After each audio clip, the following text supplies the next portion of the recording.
Tous les cas sont différents et je déteste par-dessus tout l'indifférenciation et la binarisation.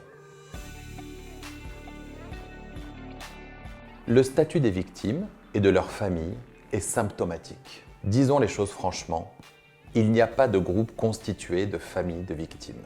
Pour la simple et bonne raison que chaque victime a ses particularismes et sa manière de vivre et d'évoluer par rapport au drame qui la touche, qu'elle soit victime directe ou indirecte. Je suis l'avocat d'Irène, mère dévastée par la perte de sa fille Sandrine, tombée sous les coups de son compagnon Antoine, alcoolique et violent.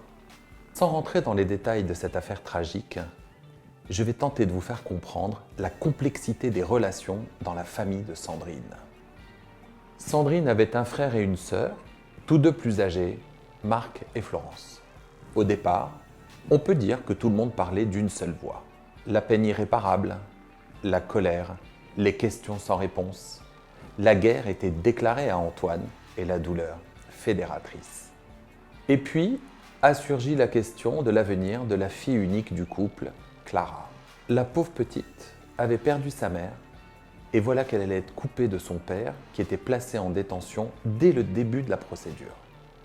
C'est sur Clara que des dissensions sont apparues dans cette famille si soudée en apparence. Fallait-il totalement la couper de la famille de son père et en faire la plus lourde de toutes les victimes de ce drame? Ou fallait-il plutôt composer et faire en sorte qu'elle puisse connaître son père, sa famille et son histoire? Au bout de quelques mois, l'apparent consensus se fissurait pour laisser apparaître trois postures très clivées.